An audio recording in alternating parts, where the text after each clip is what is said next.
Everyone, meet Aurelien. I met Aurelien actually for the last talk we had here. For anyone who did come to the Respectives talk, I was his conference shepherd for Agile Australia for his first talk.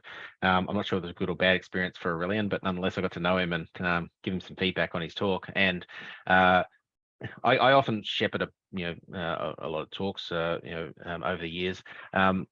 What I really loved about it was it just stood out. It was kind of almost using the title of the talk today. It was very pragmatic and it was just really good content and a fresh way of looking at things. And so that's how I got to know him. He was working at Xero at the time. He's moved roles and jobs. I didn't talk about any of that stuff when he gets started. But we've sort of been in sort of contact here and there across time, but he spoke at Agile Australia last year, and it was a talk I wanted to get to, one, because I knew him, but B, it was actually also a topic that I saw, and as Daniel was saying a little earlier on, the feedback that I had heard, it was one of the most talked about talks from the conference, and I was extremely bummed that I didn't get to see it. So I went, well, hang on, I run a meetup, so let's see if we can get him along. So he is coming to us from Auckland, New Zealand.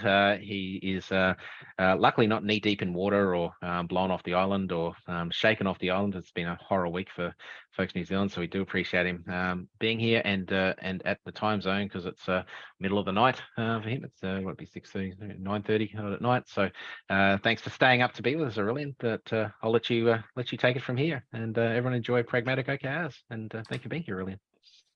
Thanks, Aurelien. Thank you so much, Craig. It was a good experience, I think, as a shepherd. Everyone can see the slide? We all good here? We got you. Okay, so let me start with a story. Once upon a time, I worked in a company where there was a lot of clever people, but those people used to work in silos. Those people also in their team, in their portfolios, had very unclear objectives and goals. They also had a lot of work in progress, and all of that made most of those very clever people extremely unhappy and frustrated. Then one day, we discovered or rediscovered the fantastic objective and key result tool, and the promise it brought that this would bring us absolute focus. They would help us to have alignment everywhere in the company. We would be able to commit to goals that we would be able to track, and that would help us stretch ourselves. We had tried it before, not so successfully, but this time was very different. We had executive sponsorship, we had a product wizard, we had an OKR wizard, we had me, some other kind of wizard. And from the top of our ivory tower, we went and spread OKR magic throughout the organization. And very quickly, every part of the organization improved and everyone lived happily ever after. That's it. Thank you. Oh. This is a true story. I've tinkered a little bit with the ending just so that I can tell that story to my 2-year-old. But it's stories that happen quite often. Those fairy tales we tell ourselves when we discover a new tool or a new process. Anyone has been in this situation where you see something new, you get really excited, and you're like, this is it. This is going to solve everything. Yeah? Oh, yeah. Oh, yes. Thank you, Joe. That's okay. It happens all the time. It happens to me all the time. So what I really want us today to look at is, sure, to look at OKR, but to try to distance ourselves from the fairy tale and to try to look at it from a very pragmatic way.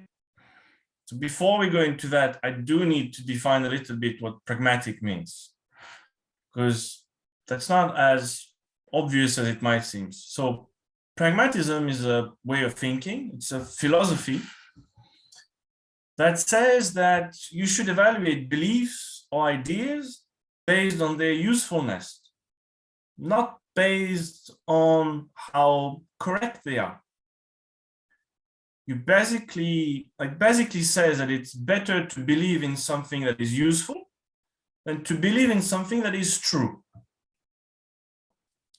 In other words, being pragmatic means that you might actively believe in something that is wrong just because it is useful. So let it sink for a minute. Try to understand what that means. You're being asked to believe in things which are wrong just because it's useful. That is much harder than it looks like. It should feel quite, it's quite a challenging philosophy, I would say. And so we'll explore that a little bit. Just keep that in mind. Believing in what is useful over what is true. So let's start on the OKR. Anyone has read this book, Measure What Matters, from John Doerr? Yeah, if you haven't, I would recommend it. I would still tell you, we're recorded, but that's okay. There are some fairy tales in that book.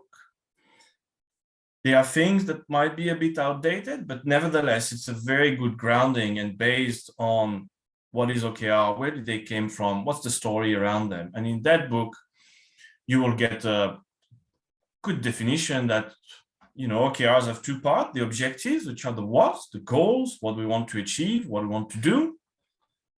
And you have the key results that are defined as the hows, the measurable milestone. They describe outcome, not activities. So you have those key results, this data, those metrics that help you to tell you if you've achieved your objective or not. Sounds quite straightforward. These outcomes that you see here, I haven't invented them. They are in the books. I think it might be even more in the books. If you look at articles, really good articles on OKRs online, you will also find those outcomes, the things you can achieve with OKR. And I will tell you, all of this is true. You can, by using OKR, be able to set stretching goals. You can track things. You can have alignment, commitment, and focus. This view of the world of OKR is absolutely true. However, I don't think it's useful. So I'm going to present to you today my view on OKR, which is wrong. I know it. I know it's wrong. It's simplistic, but I think it is useful. So for me, OKR are there to achieve one and only one thing: focus.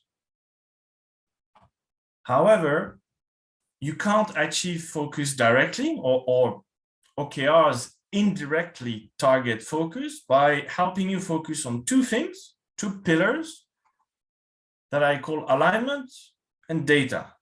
So I lied a bit because the slide before there was also alignment and focus. I tell you only one thing, focus, and then I put back alignment. I know, a bit cheeky. Again, I know this is wrong. It's just to be useful. And I will go even further. I will say the objective are all about alignment, and the key results are all about data. Very simplistic.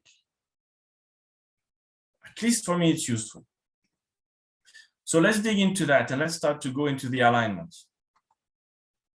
You might have heard this debate all over the internet, all over the Agile community, when we talk about OKRs and goal setting, is should you set them top down or bottom up? You've heard that debate and those questions? Yeah, you've asked yourself this question before? Yeah, I've asked myself that question, and I'm like, this is a very valid question, a very true question to ask yourself. However, I don't think it's useful. I don't know what's the answer, and I don't really mind, because the problem I have with that is the moment we start thinking the objective comes bottom up, top down, how do we make them, is that you kind of constrain yourself a little bit to the structure of your organization. And I agree, the way you structure your organization will play a role in the way you set your objective, but not only. Like, what if you are, I mean, that's my case right now at Woolworth New Zealand. We're a group of coaches. Should we align and take our goals from our structure, from the reporting line we have, which is a transformation group, or from the part of the business we go to help? Or both? Where do we align? What if you are a team, a security team in a big software organization? Do you align through your structure, your reporting line? Do you align with the part of the organization, the product part, who you are helping with security, or do you get them to align with you on your security strategy? I don't know, but the structure, what I know is that the structure doesn't tell me everything about where do the goals should come from. And deep diving into company structure and how goals should align to company structure and so on, I think there has been model recently like team topology and holacracy that would do a much better job than me to describe how you can have a tighter connection between goals and structure, and I would encourage you to look at that. But I kind of want to park that discussion for today. First, I think it's too complex, but I do feel that any structure you will have, you will still have goals and alignment that comes from the side. And if you think only top down and bottom up, you will miss those. So I'd rather think, when I think about strategy, and companies give that different names, you know, some companies have strategic pillars, strategic initiatives, strategy on a page, strategy house, objective goals, whatever you want. I think of that as a direction. It's an arrow telling us we're going there, we're not going there. Cool.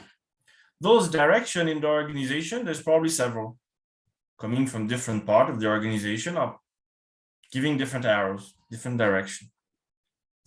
And what I mean by alignment, and what I want to do as alignment, is to decompose those big, broad direction into smaller direction that at our level. So I don't know if when you're looking at OKR, if you're thinking about just your team, a portfolio, an entire organization, it doesn't matter at which level you're thinking. It's just there is direction around you, strategies.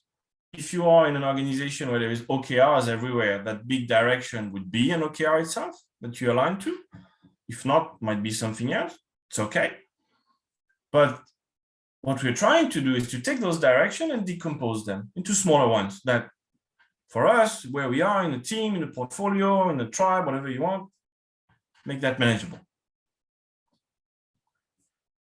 So the first question to ask ourselves when we are looking at how do we align and how do we use objective and key result is, what are we aligning with? What are going to be those directions coming from different sides of the business that we have to contribute to and therefore have to align with? We first need to uncover them. Which one are those? And then, if you exist as a team of people, again, doesn't matter the scale, you probably have a purpose that you've defined. You exist for a reason. Even if you are a group of coaches, if you are a part of the organization delivering a product, a service, you will have a purpose. So having those list of, missing a plural on my slide, but if you have the list of those directions that you're aligning with plus your purpose, from that, you should be able to generate a list of objectives. What are the things we're going to achieve? In general, objective are assigned a time frame, is either quarterly or yearly. Not going to delve too much into that. Doesn't really matter. It's just what really matters, what I really put the emphasis on is that for me, the main thing an objective needs to do is to link the other direction, the other part of the strategy. We want to have all this link down. I don't really mind. I don't really know what a good objective look like. I've seen many bad written ones, but I'd rather a bad written objective that clearly link and clearly show me alignment than a very good written one that doesn't. I know it's wrong, but I think it's useful. I'm gonna hammer that, sorry. So once we have that, we're probably set. Like we should be able to have a good list of objectives. However, if you just do only that, there's a small pitfall very small pitfall you might end up with, which is it's a reproduction I've done. You ever seen that drawing done before? You must have seen it. Craig, I'm sure you've seen it. So this was an original drawing by Henry Nieberg, who was describing an alignment problem. So you have two parts of the organization with a line with the same direction. The direction is crossing the river. And two groups of people have aligned to it, but I haven't talked to each other. Therefore, there is still an alignment problem. So it's not enough to understand which direction, which part of the strategy you align to. You also need to understand who else is aligning to it. Remember, if you decompose a big direction into smaller one, you might take, if you see those three arrows in the middle, maybe one is for your group or your team, the two others are for some other part of the organization. You need to talk to those people. You need to make sure that those three arrows will end up into the big one. So you need to ask yourself, who do you align with? Ideally, you want those people in the room. Like when I started with OKRs, I tended not to have those people. I tended to gather a group of senior leaders, people who can set objectives. Let's look broadly in the organization. Who do we align with? What are the objectives that we need to think about? And that's it. I would stop there, and those things would come. So now I ask the next question is, once we have those things, who are those people? Who are the other people, the other part of the organization that are going to align to the same objective? We want them in the room. If we can't, sometimes it's hard. We at least want to check with them and see the objective they came up with and to see that everything fits together. Once you do that, so that's basically the summary. The kind of recipe, if you want, don't really like recipe, but that the only thing I would look at for creating objective, more than looking at the objective themselves and their semantic, I'll go a bit into that. It's really having listed those directions, the things you're going to align on, and who else align. For me, a good objective is this. A good objective tells you where it came from, what part of the strategy it contributes to, and who else contributes to that strategy. If you do that properly, or even if you do it badly, you'll probably have a very, very long list of objectives by now. And you tell me, yeah, but you're talking to us about alignment, but you said we're going to focus. So probably right now we need to prioritize and limit this amount of objectives. And you're right. You want to focus, you should limit this amount of objective. You're absolutely right. This is completely true. However, no, I don't think it's useful. We'll get there by the end. Why I don't think it's useful? Because I think by now you're hiding something. I know, because I'm hiding something, always trying to hide something in this. And I will give you an example of hiding things in an OKR. This is a true objective. I had to change some of the wording and some of the names, if you want, to obfuscate which company it came from. So no, I don't work for a space company. I just like space and I translated everything into space. But this is an objective that exists. Just change a bit of the wording. So the objective is strengthen our offering and make sure we can put as many satellites in orbit as possible as part of our disaster response and recovery for the quarter. Any idea of what's hidden in this objective or what's wrong with this objective?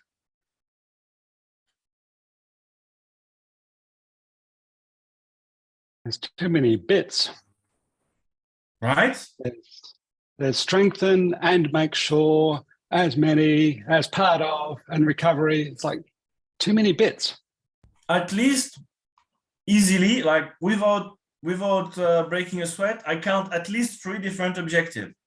In reality, probably 5 or 6. Start to call that a compound objective. Just bundled everything into something. One trick to detect a compound objective, doesn't work always, but when you see this and link word in an objective, you should have alarm bells coming right at you immediately. If there is and there is totally valid objective which have and in the middle, which are not compound. So I'm not saying it works all the time. It's just like, it should be one inside. Ask yourself, is it really an objective or is it free?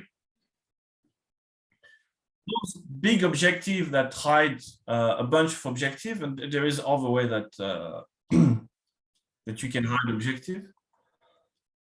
I call that ghost objectives, because it's objective that you don't see. They are hidden, and they're going to haunt you back, and they're going to strike fear in you for a long time. So what do we do with a ghost objective?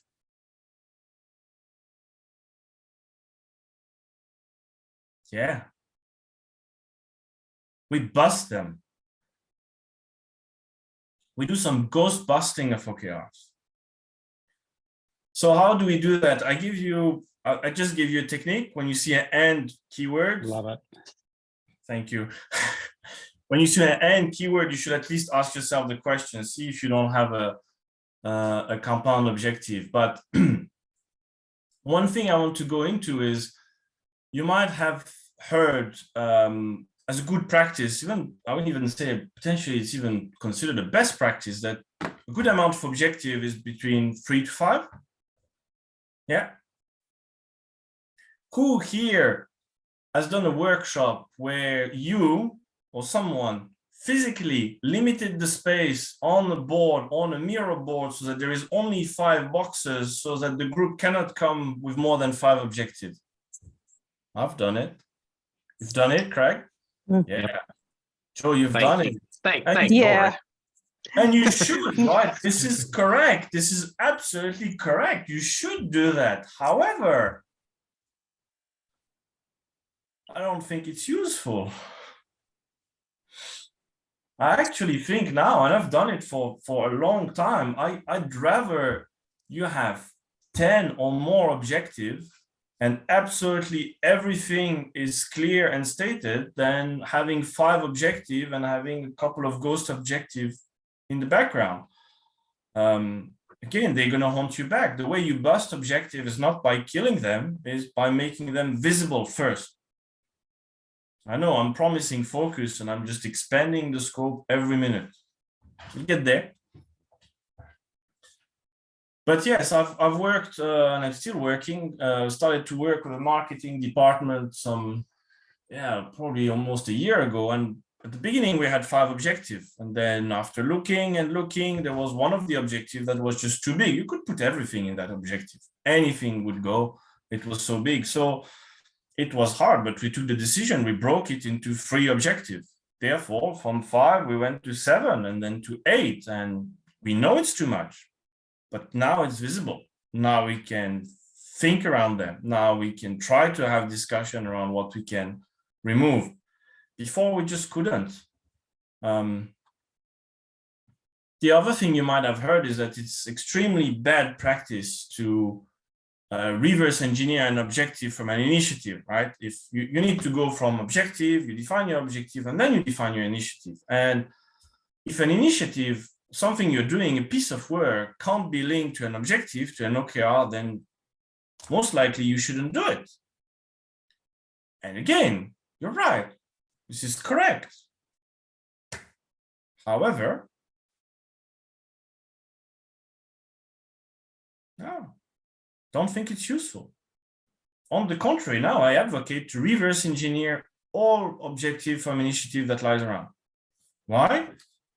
Because by doing that, I can find more ghost objective. The thinking that if you have that an initiative that doesn't link to an objective should not be done is the assumption that the objective you put on the table are the right one. Is another assumption is that the initiative you're doing is driving an objective that is way more important, but that you haven't articulated yet. Hence why you want to reverse engineer it, put it on the table, have your list of maybe 20 objectives so that you can speak about them. I'll come back to that in a second. But you need to ask yourself what you're trying to hide. Like we tend to call that, I shouldn't say it, but in a company I work, we start to call something we call the black market of initiative. It's a bit the same thing as ghost objective. It's initiative that fly under the radar because someone really wants them, can't really tie it to an objective, or we're going to find a really big objective to tie them into. They go around because it's not visible. We want to create that visibility. And so by now you have even more objective because I told you to go from 5 to 20. So you're in an even worse position in terms of focus, and you're probably screaming, well, right now we do have to prioritize, Aurelien, we can't continue with 20, we do have to prioritize. And you're right. You're correct, you should prioritize, we have to do that at some point. But I'm gonna disappoint you again. I'll tell you that I don't think it's useful. What I think is much better is to do the opposite, to deprioritize. So now that you have everything on the table, if you've done the alignment work, which is hard work that I was talking at the beginning, and you have 20, 30 objectives, but they all link. You have a clear link of where do they sit in the strategy, and you know who else is aligning to those objectives. You can go to those people, you can have, yes, really a hard conversation about the things you're not going to do. And why I'm telling you that, because there's a danger that if you try to prioritize and you say, okay, we have place for 5, keep the 5 one, but the one you haven't selected, instead of disappearing, just becomes ghost objectives. And they're still there. You haven't fully got rid of them, and they're still creating work, but now you don't see it. So much more powerful to agree on what not to do. At where I work, so at Woolworth New Zealand, when we put all those objectives on the table, on the digital part of the organization, we ended up with 35 objectives. We did work that took many, many meetings, and we got down to 8. Still too much. But that's what I think focus is about. It's not about having 5 objectives. It's about going from 20 to 18 to 16 to 14, step by step. The goal is not to have focus, actually. The goal is to increase your focus. So do we have focus right now at Woolworth New Zealand? Absolutely not. We're still doing way too many things. Do we have more focus than 6 months or a year ago? Absolutely. And that is what we're trying to aim with using OKRs and with using the alignment and the deprioritization. So ask yourself, what will you deprioritize? And yes, if you ask me, yes, we still try to prioritize OKR anyway. I'm not saying don't do it. I know it's wrong when I say don't do it. I'm just saying deprioritizing is more useful. So we've talked a lot about alignments and objective. And please ask me more questions about that in the question. But we need to start talking about data and about the key result, because they are also a beast on their own. And what's the relationship between data, key result, and focus, you might ask me. It's again due to ghost objective.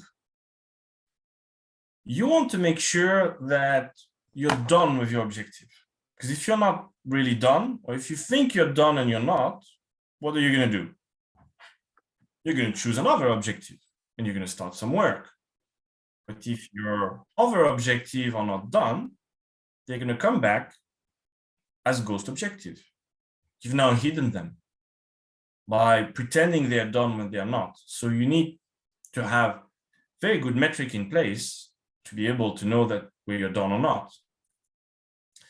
And so common guidance is to say that key results are there to help you know if you're making progress and to know if you're done with the objective. But then what I see is that when you go into a workshop and you try to set up OKRs, that's the question we're asking ourselves. Okay, so key result is about knowing if we are making progress, to be able, now that we have our objective, to be able to look at the key results that we associate with them. We're going to ask ourselves this question: how do we know that we made progress? And again, it's a very valid, true question. But by now, you know what I'm going to say. I don't think it's a useful one. So the question I ask now when I go into a workshop and try to help people set key results, sorry, I'm going too fast. So why I think it's a bad question is because the danger is that when you're asking yourself, how do we know that we're done? How do we know that we're making progress? Is that you start to make a laundry list. It's like, we need to do that, we need to do that, we need to do that, and then we're done. And actually, you've listed a bunch of initiatives, you listed a bunch of tasks, you haven't listed a metric that measure an outcome. So instead, the question I tend to ask is this one: is what will have changed once you've achieved this objective? What has changed? And very often, the answer to that question will be your metric or your key result.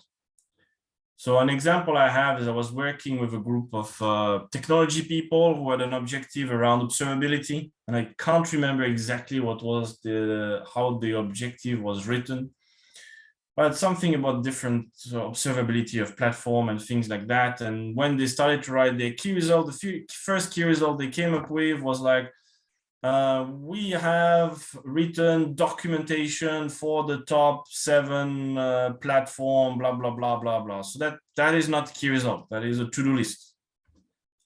So not a good key result. So I asked them, say, what will have changed once you have this observability on all of your platform?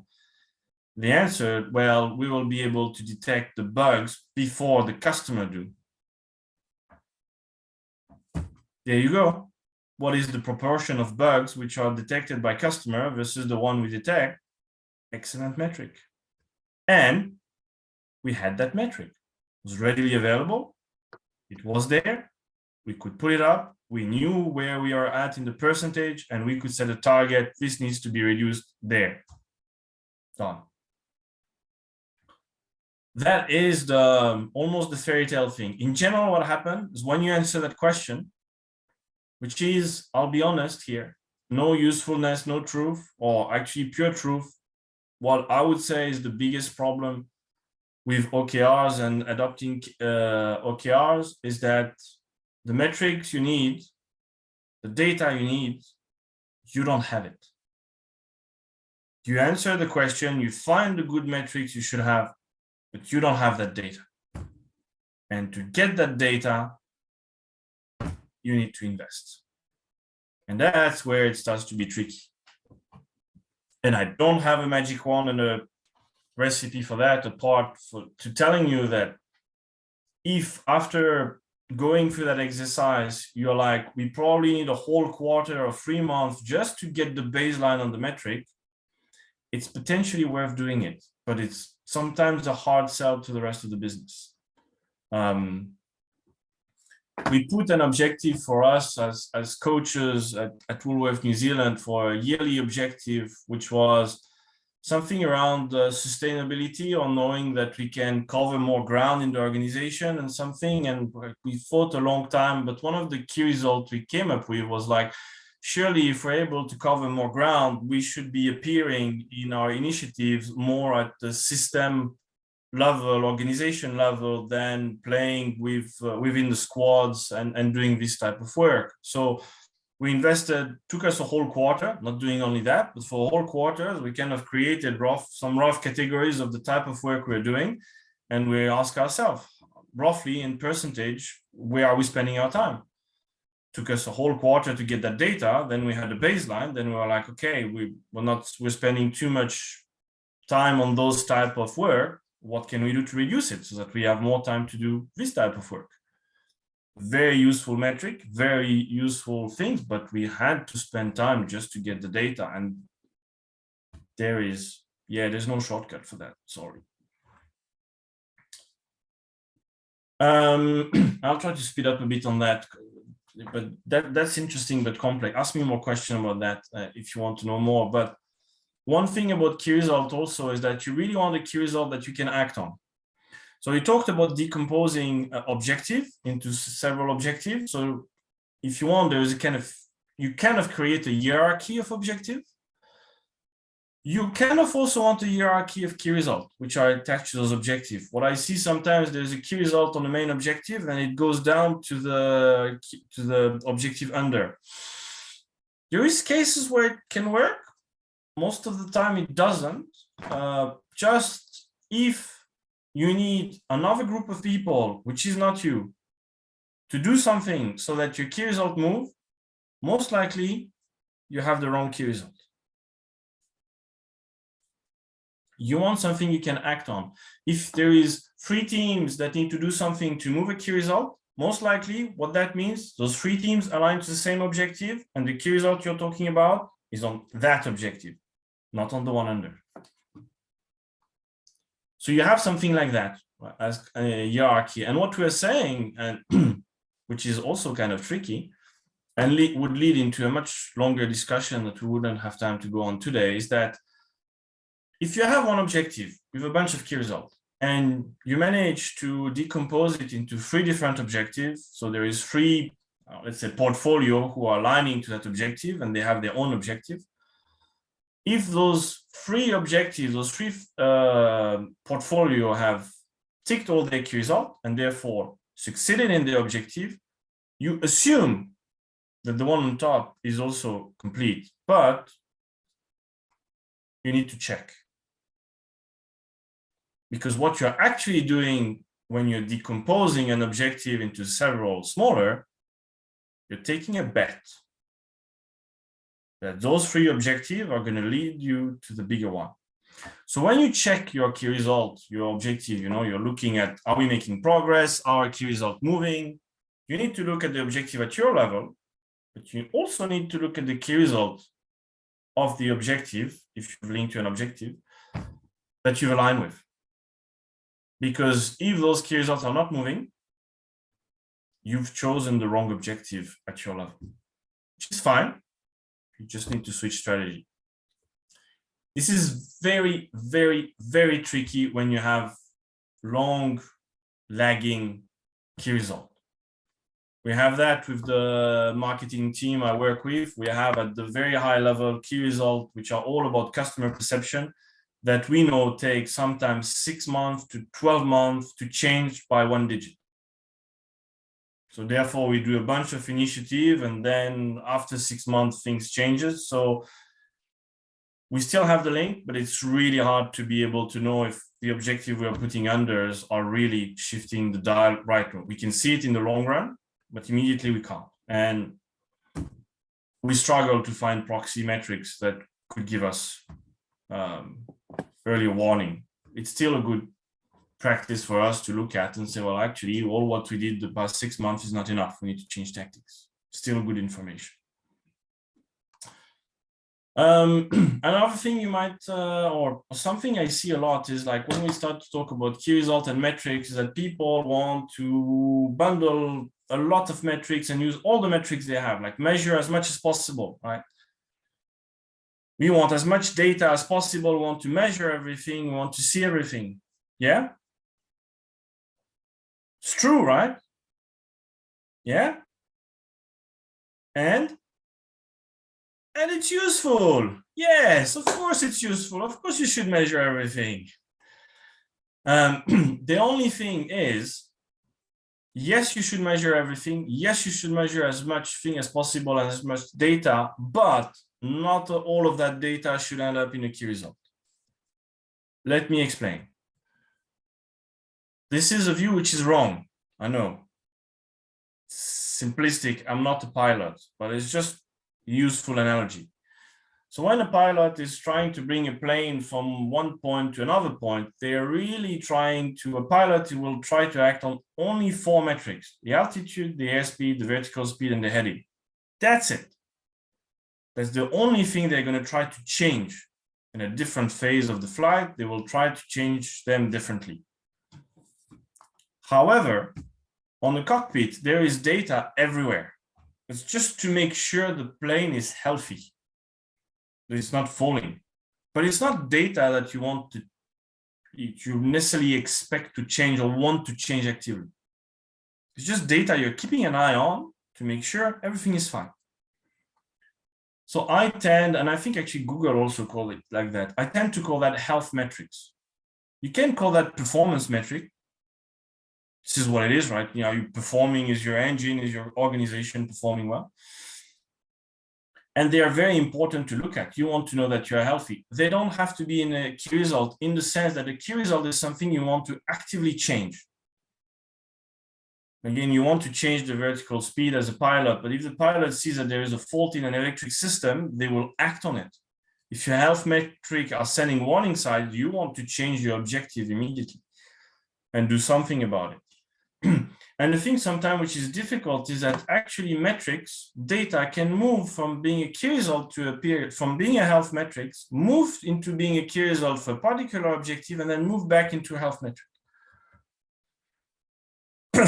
An example, if you have anything related to employee satisfaction, or like how employees feel, people feel in the organization, very typical health metric, making sure that everyone is happy in the organization. Okay, you want, you have good numbers, you leave it in a health metrics, you look at it. It starts to tank, like, whoa, we need to do something. You actively do something to bring it up. You have an objective about it. This become a key result for 3 months, for 6 months. You bring it back up. Everyone is happy. It goes back into a health metric. Key result and objective is really key result. You're trying to change it. You don't want something that is stable. So when you have those key results, which is like, we're still making $100 million. No, not a key result. Key result is something that change. We went so far in our marketing department to say that because we're not really looking at increasing, we want to maintain sales and so on, but not necessarily increase the amount of sales we're getting for marketing and targeted marketing, to say that this is actually a health metric, the amount of money we are making. The real metric we want to change is how the customer perceives us as an organization. That's what we're really targeting.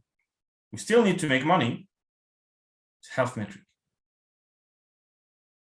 Tricky, right? Because in general, we want to think as money as key results, something we want to change, but we don't want necessarily to increase our revenue much right now. We want to change the customer perception.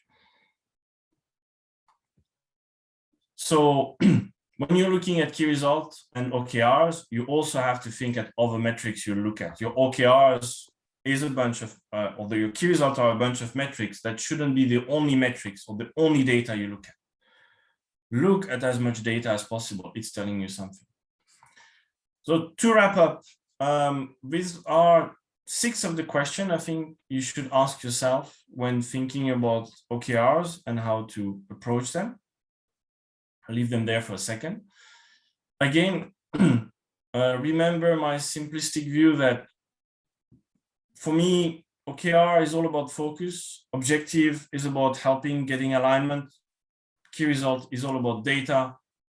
This view, I know, is wrong. A lot of the things I said in this talk are wrong.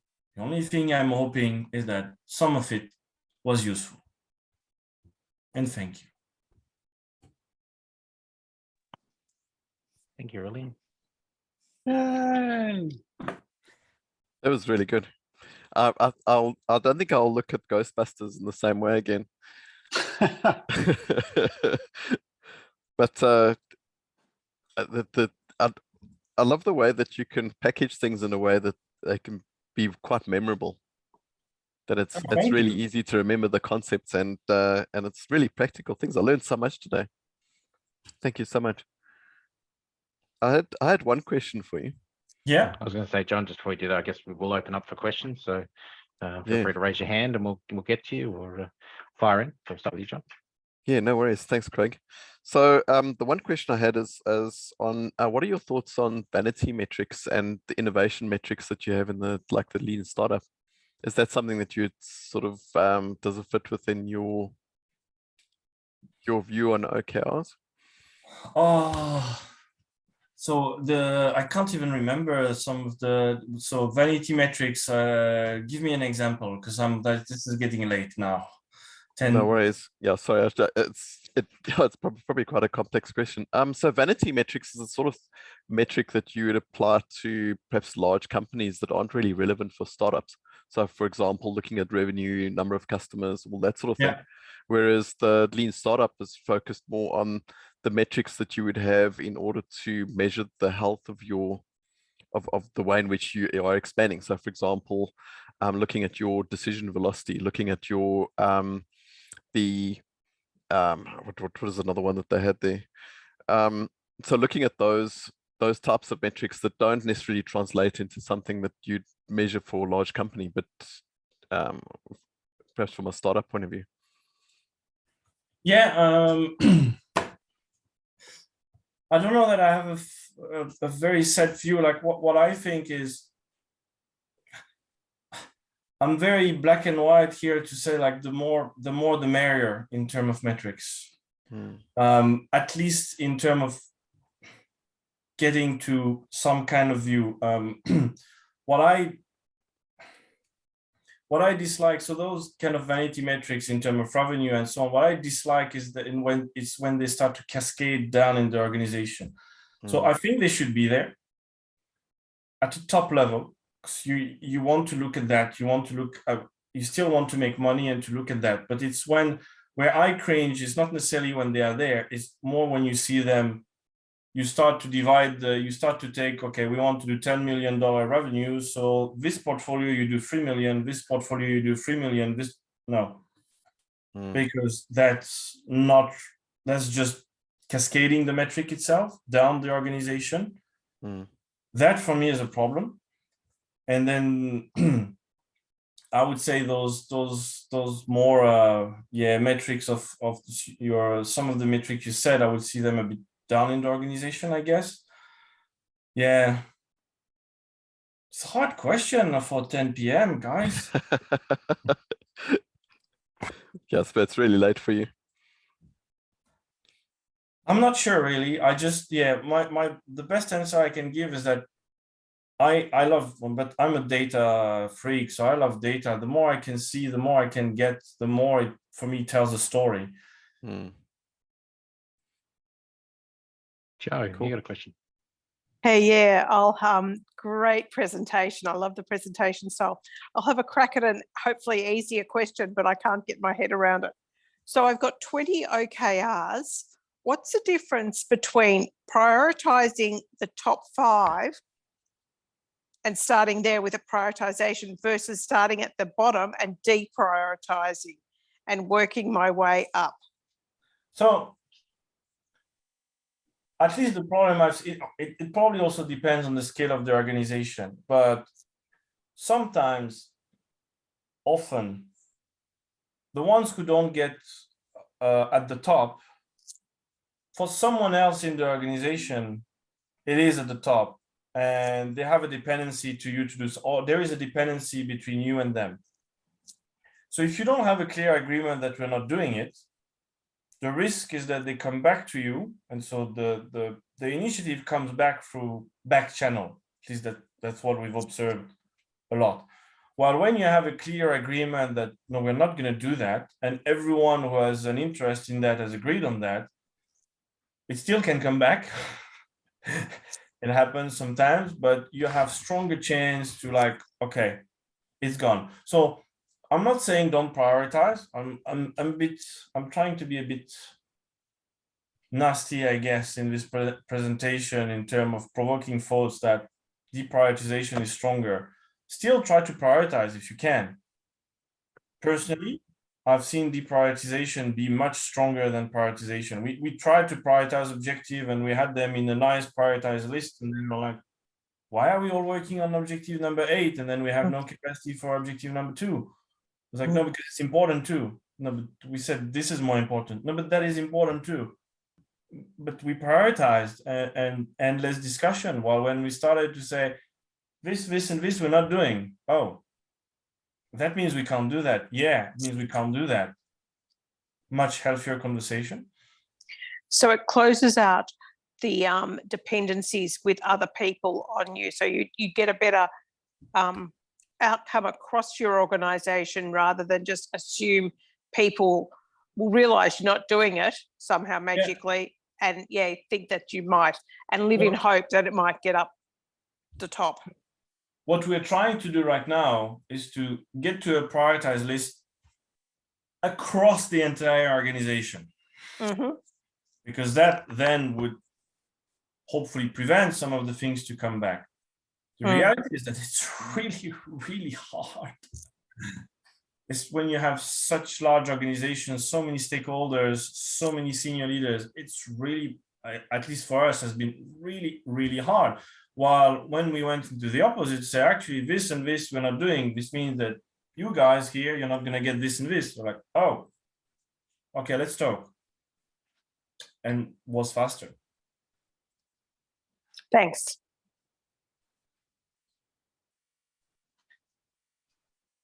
Daz, you got a question? I'll just going back to thank you for the presentation. It was very interesting. But just going back to the start, I was wondering if you could give me an example of something that's useful but not true. Well, my analogy with the plane and the 4 metrics, it's approximate. It's not really true. There is more metrics, a pilot will. So it's this, if you want, is the best example is something where you simplify. You simplify to the point that it's not necessarily, or someone picky will tell you it's not necessarily true. The real thing a pragmatic would say is that you should not worry if it's right or wrong, as long as it's useful. And if you want to delve into pragmatism, the best one of the proof is who is one of the, I can't remember the philosopher, but they use that in terms of debating the existence of God or not, and then and what they go into, like, well, if it's useful, doesn't matter if it exists or not. That's Jordan Peterson, isn't it? I thought that was Jordan Peterson, that his whole view is that's well, he defines truth as that which is useful. So that is the essence of pragmatic philosophy. Like, it's like, so philosophers along the years have always been on a quest for truth, to decide what is true. Pragmatic movement went and said, doesn't matter what is true as long as it's useful. So it's hard to give an example. You know, you have example. So I'm a physics geek. So one example I would tell you is Newton's theory of gravity. It's wrong. Einstein proved that it's wrong. However, it's bloody useful and has been useful for a very, very long time. Thank you. So any further questions?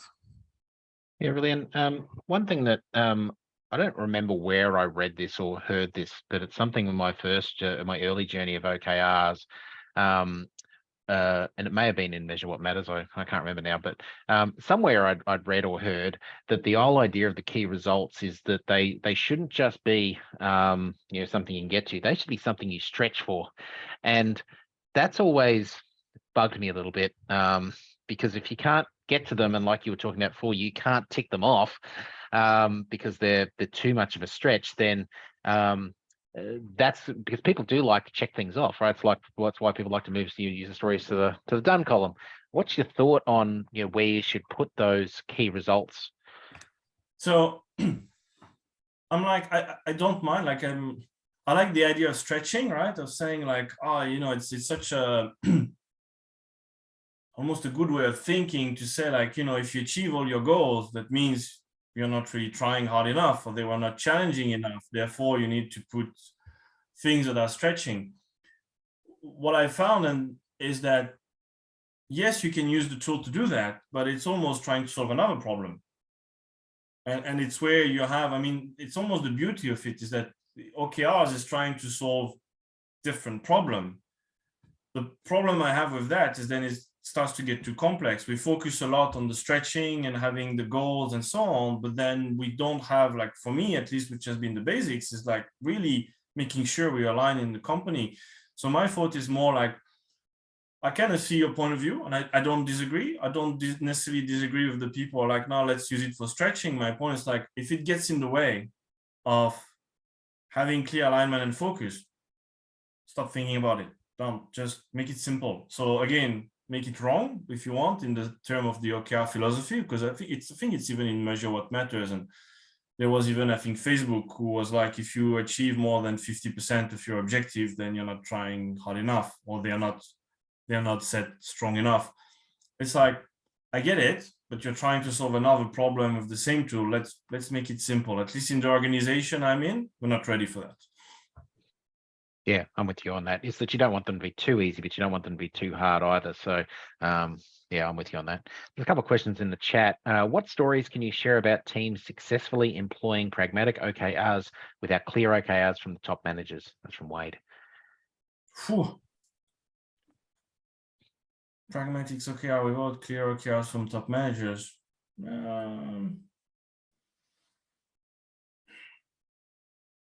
I don't know that I have great stories about that. I do think what we have, and this is where I'm like, I don't necessarily have great stories. What I have is like, sometimes, again, we that's what I think about the fairy tale, is that we're looking for perfection, and it gets in the way.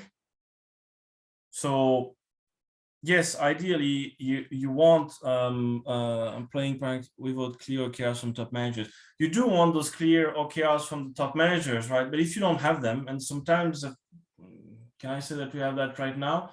We don't necessarily have not clear OKRs where I have right now from the top. We just have too many.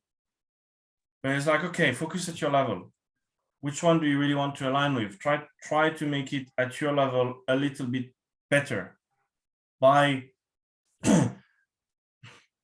what I'm trying to say is, it doesn't have to come from to be perfect at the top for you to do a good job. If you start to do your alignment piece, what you can do, and what we've tried to do, is to see like, okay, we're not aligning with this thing. You're putting too much in the strategy, so therefore we're not aligning there. And if enough part of the organization do that, you suddenly have a piece of the broad strategy or from the top where no one aligns with, or very few people align with, and then you start to ask questions. So what's happening when people don't have capacity? Okay, why people don't have capacity? Do we need more people, or do we have too many objectives? That's this kind of thinking I'm trying to trigger. Again, I'm not really answering the question, Wade, sorry, but that's the best I can think. It's the main thing I'm trying to say is, it's not because it's not working great at the top. Believe me, it's a mess right now where I work, that you can't try to do something at your own level and try to have this alignment. You're not trying to achieve perfect focus. You're trying to go from completely unfocused to a little bit more focused. Yeah, so what you're saying is that there's nothing stopping you doing OKRs at your level, even if it's a mess above you, because you'll still get the benefits of having objectives and key results for the patch of the organization that you have control over. And what it may do is also help you understand what parts of the strategy you are and aren't able to align to, which may then ultimately force a conversation up the chain. Correct, yeah. Thanks for that question, Wade. Any other questions for Aurelien?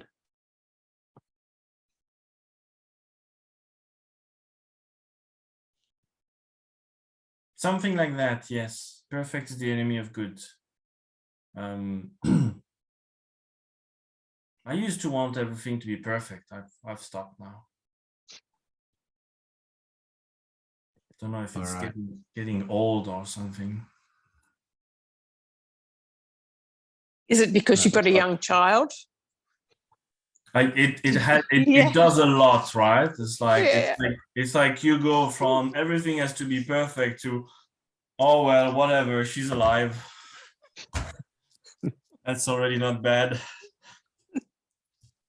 Is that the biggest mindset shift that you know, in terms of going through the mechanics of pragmatic OKR? Is that the biggest mindset shift that you've had to make to pull it off? Oh no, I have to do a bigger one. I'm doing a bigger one right now, which is quite internal, but it's a mindset shift in terms of like, I don't know when I made it. I think I've been into situation which forced me into that. So I didn't really see I was doing it. It was just like, well, you know, this is the context you have, deal with it. And I was like, the knowledge I have don't apply in this situation, or what do I do? But it's also in terms of OKR, it's just being in an organization where we try to do it. Like the fairy tale I talk about at the beginning is a real one, in the sense that, you know, on the paper we had everything. We had executive sponsorship from the whole top. It's like, here, we empower you to just bring OKR and to force everyone to do it in the whole organization. Oh, cool, tell us how to do it. Everyone was with us, everything, and still we failed miserably. And Surya said like, oh, we need to bring people on the journey. People wanted to go on the journey. People were there. They didn't mind that we were telling them things. The main problem is that we were telling them too much. Let's say, and you have to stretch, and the good objective looks like that, and you need to have data, and you need to do this, and like, too much, gone. So that was more like, it's a great tool, but my experience was trying to do too much with it. Let's make it do one thing good, and then we can try to see if we can squeeze even more out of it. Yeah, I think you have the nail on the head. Is when you I watched it was a video with Andy Grove, I think it was. You know, he was the original founder of the stuff back at Intel, and he was doing a talk with Google, I think it was, and he just sort of said, hey, everyone has, you know, has written books and all this kind of stuff, has just taken this thing and just blown it out. He said all we were trying to do was simply, you know, state our objectives and state some things that we were aiming for, and that's it. I think we try to overcomplicate it. Yeah, agree with that. That's really helpful. Thank you. It sounds like Bruce Lee, what he did with Jeet Kune Do, and then how that he had a very clear objective, which is to, you know, throw out all the baggage and the similar sort of mindset. Yeah, he had a fantastic quote that I had to remove from the talk because it was getting too long, which was about focus, which was something about that's the good thing about online. I can Google stuff while we're talking. Where he said, yeah, the successful warrior is the average man with laser-like focus. And when I talk about OKR and focus, I think about the same thing of like, actually, because we talk a lot about organization, and that, you know, I've been in at least 3 different organizations who have objective to be world-class or world best. And I'm like, actually, the successful organization is the average organization with laser-like focus. We don't need the most brilliant, like everyone wants the most brilliant people in the world and so on. I would argue you don't need that. You can have average people as long as you have focus.